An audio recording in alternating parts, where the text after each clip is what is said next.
આજે આપણે એક એવી પહેલ વિશે વાત કરવાના છીએ જે શિક્ષણની દુનિયાને બદલી રહી છે.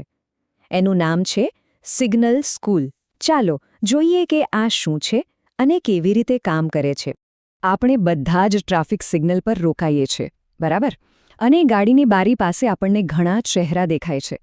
સાચું કહું તો આ એટલું રોજનું થઈ ગયું છે કે આપણે કદાચ ધ્યાન પણ નથી આપતા. પણ ક્યારેય વિચાર્યું છે કે એ ચહેરાઓ પાછળ એક આખું ભવિષ્ય છુપાયેલું છે? અને એ જ સવાલ આપણને બધાને થવો જોઈએ કે સિગ્નલ પર દેખાતા આ બાળકોનું ભવિષ્ય શું હશે?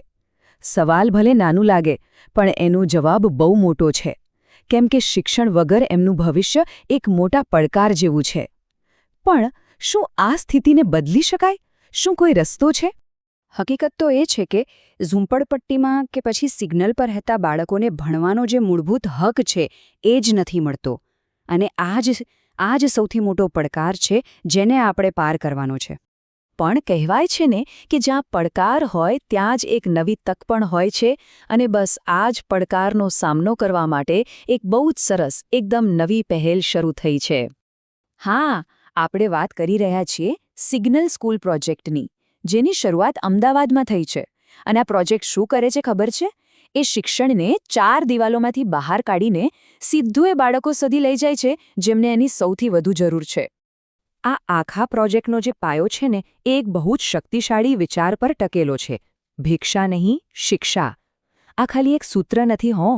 આ તો એક આખી ફિલોસોફી છે જે કહે છે કે બાળકોના હાથમાં ભીખનો કટોરો નહીં, પણ શિક્ષણનું હથિયાર આપો, જેથી એ પોતે જ સશક્ત બને, આત્મનિર્ભર બને. પણ મનમાં સવાલ થાય કે આ અનોખી સ્કૂલ ચાલે છે કેવી રીતે? મતલબ રોડ પર, સિગ્નલ પર? ચાલો જરા ઊંડાણમાં સમજીએ કે આખું મોડેલ કામ કેવી રીતે કરે છે. તો જુઓ, આ સિગ્નલ સ્કૂલ મોડેલના 3 મુખ્ય પાયા છે. પહેલું, એવા ટીચર્સ જે ખરેખર દિલથી કામ કરે છે અને દરેક બાળક પર પૂરતું ધ્યાન આપે છે. બીજું, પૌષ્ટિક ભોજન એટલે કે મધ્યાહન ભોજન, જેથી બાળકોનો શારીરિક વિકાસ સારો થાય.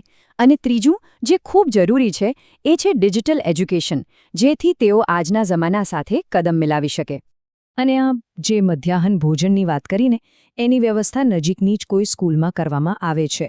આનાથી ફાયદો શું થાય?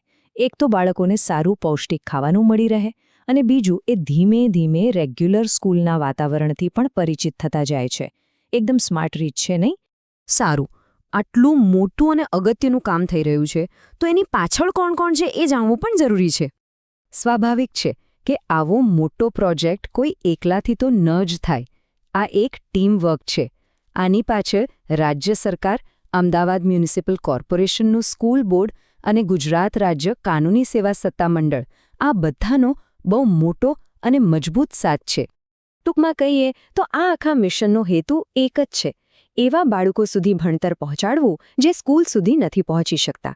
બસ એમને એક સારું, ઉજ્જવળ ભવિષ્ય આપવો. તો અંતમાં એક વિચારવા જેવો સવાલ: ભિક્ષા નહીં, શિક્ષા જેવા પ્રોજેક્ટ્સ આપણા સમાજમાં ખરેખર કેટલો મોટો બદલાવ લાવી શકે છે? અને આવી પહેલ આવનારી પેઢીઓનું ભવિષ્ય કઈ રીતે ઘડી શકે છે?